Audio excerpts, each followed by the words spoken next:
All right, chat. So the other day we talked about should easy characters be strong in fighting games?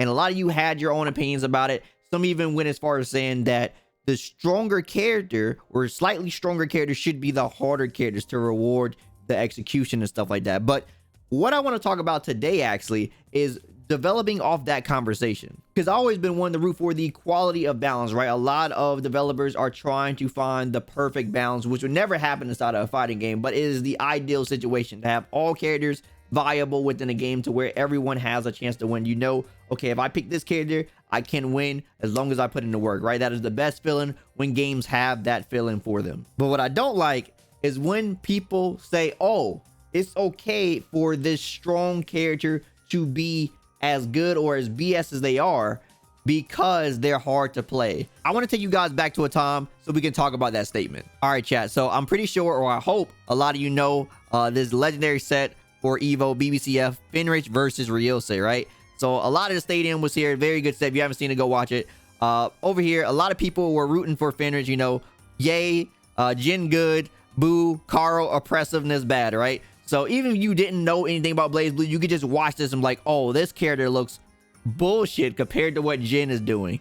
But even if you played this game, a lot of people don't know what this character really does. Like, they see the stuff, but they don't know how to deal with it. They don't know how to do the stuff themselves, right? And this is one of the advantages that hard characters have that I was trying to tell people inside the comments of the YouTube video. The advantage that hard characters especially had back in the day for sure. When you only have like 2 or 3 people that played a character competent at this type and it was hard to play, you had to play them in order to get the experience, because not everyone could perform the executional requirements to do this stuff to practice against it. So it was either, you know, Ryose come to your Evo bracket and you just die, or you play those people and you learn through countless hours of playing, like, okay, and them giving you tips so you can understand the matchup. Because some of this stuff is just hard to do, especially with the, you know, older games and stuff like that. With the execution of these games, some of this stuff is hard to do.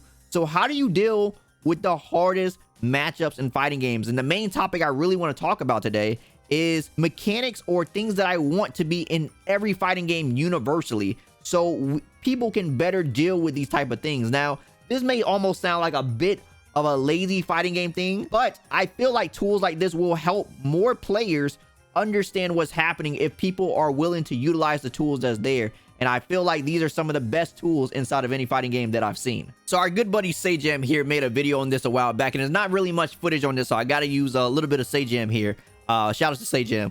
So he is over here talking about this feature that came inside of Plus R. It's the replay feature where you can take control of the replays. Super crazy feature when you think about it, right? So it allows you, obviously, you can rewind, you can pause, you can forward, which is pretty cool. Not a lot of games actually have a rewind inside of it. You can usually skip to the next round, or you can fast forward. The ability to rewind inside of games, you don't usually see that, but the ability to take control of either character to try out different scenarios, different answers for the same situation is absolutely mind-boggling when you actually think about it. So if we go a little further here, you'll see that he is practicing versus a specific thing. So Potemkin is going to basically do like a knockdown, as that right here, right? So he's doing this knockdown and he's trying out different things versus this. So he tried the 5K, it didn't work. Tried 2H, sort of worked. He's going to try something else. He tried jumping, it didn't really work that well. He's just trying different things, right? So he took control of the replay, which we could go to the whole replay right here. So he's at the replay, take control. You can see the replay happening. This is the replay. Fast forward, rewind, pause, and this is the situation that happened. He took control of it. At this point, he want to take control right here, and he can try out different scenarios. So this is a more simplistic example. Obviously, Potemkin is not the craziest character to deal with, but when you put this in the concept of characters that are hard to play, like maybe like Exato, maybe not in like Strive, maybe in like Exard, maybe, or like, you know, in this game, or like Carl and stuff like that, where the person that is like trying, maybe an intermediate player that don't really have the best execution or stuff like that, or, you know, don't really understand what's happening that much, can go inside the replay and understand what's happening a lot better. It's like, yo, what was that setup he did on me? How do I get out of this? Or what was that pressure? Was there anything I can do? Was there any way I could get out? Was there a gap anywhere? where, you know, could I jump out or whatever? Like, where was something to where I can have an answer to where if this situation happens to me again, I'm more prepared for it. Because sometimes in the middle of the battle, you just can't find all the answers. You know, when people are playing, sometimes people are like sort of hive mentality, or like they're like just zoned in and don't really think about all the different possibilities of things they can try in that initial situation. But people get time to analyze and think, you know, and they brainstorm ideas, then they can try to find the solutions to try to help them with those type of problems. So next time it comes up, you have a better solution. And tools like this will help people tremendously when it comes to that, myself included. I want this inside the game. I want this in every fighting game, the ability to rewind, the ability to take control. You know how many times I want to like learn certain things, but like, man, I don't really want to have to try to learn this character to try to just understand this one specific thing or this one thing or whatever like that. Once again, it may sound like a little bit lazy, but it is a very strong tool to have that would just make learning matchups a lot easier. Now, chat, you guys can laugh at this game all you want. You guys can laugh at them fighting herds all you want, but they have a really good feature where your friends or people inside the community can send you combos, right? This is another great feature inside of fighting games that I would love to have. And I think we are getting something like this inside of Strive, which gives me a little bit of hope that something like this may happen. But the cool thing about it is not only are they sending you combos, but you can sort of put the combos, you can load them inside the game, and you can put the combos even, I believe, on the CPU and have the CPU do the combo for you. You can see it in like a replay.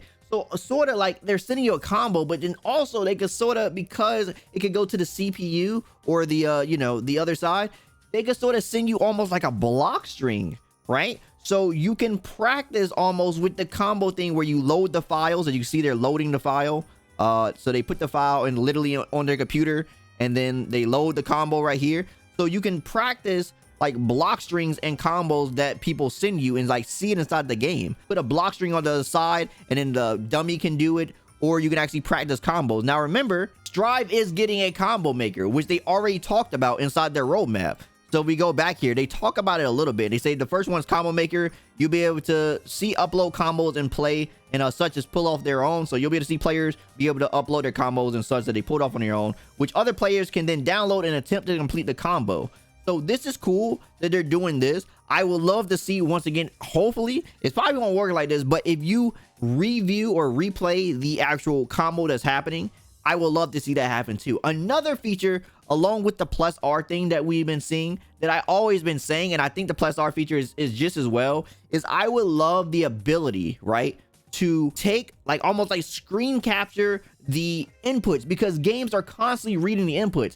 I want to just be able to screen capture a section of the inputs and then put that onto the dummy, and then allow me to try to replicate the situation and try to understand what was happening in that. So maybe if I could take the inputs from this, like, okay, he summoned, like Eddie summoned right here, he did this, he did this, did this. Was there any way, was there any gap in that? And I could trust it in myself because I copied the inputs from the actual replay. The game is already doing that. So we can have a feature where you can like copy, you know, copy inputs for dummy recording one. That would be insanely sick and would make it super easy for people to try these things and try to find answers themselves. You know, I feel like when you have hard characters like this, it make it intimidating for people to try to find answers themselves, and they sort of hesitate to try to find these answers, and then they just get mauled by like the strong characters, or the strong hard characters rather. It took me a while to learn Wolf Break Jump 8 just so I could practice against Valgadon. That's what I'm talking about, man. But you know, if you had the things there, these tools inside the games, you wouldn't have to spend a week to learn how to play Valgadon to try to figure out how to defend against it, right? You know, if you're having a hard time, especially, well, we're getting a little bit better with the games having rollback. So, you know, if the person, the best or the only Valgadon player that was competent at the time was in the West Coast and you're in the East Coast, you really couldn't get games in or whatever. You know, it's rough out here in these streets, man. But yeah, it is getting a little bit better. But hopefully the times can come where we can have features like this inside of every game. I think that will be the best case scenario, 100%. As always, chat, this is going on the YouTubes for the YouTube peeps. How do you guys feel about everything? Do you guys want these type of tools within fighting games? Also, how do you guys feel about my opinion now about fighting game characters and the strengths of them from the previous video, and my talk about, you know, hard characters and stuff? Now that we talked about the advantages that they actually have with people not understanding their tools and tools like this actually becoming more accessible to games would be a lot easier, and I guess level the playing field and make people understand fighting games a little bit more. How do you guys feel about everything now? Just let me know down in the comments below. As always, I like to have engaging discussions with you all. I appreciate all the feedback and of course comments and stuff that you guys been having. Definitely been having some nice conversations, so I appreciate that truly. Anyway, if you like anything I had to say, drop me a like. I greatly appreciate it. And if you want more from me, all in my socials. Also, don't forget to subscribe and turn notifications so your next video goes live. Also, if you're not following Twitch at /DykinXDan, what are you doing? Come here, engage in the discussions live as we have them. We have a good time here, and of course playing the games that we love. So love to have you, and yeah, we'll have a good time. As always, my name is Dykin, and I'll see you next time. Signing out.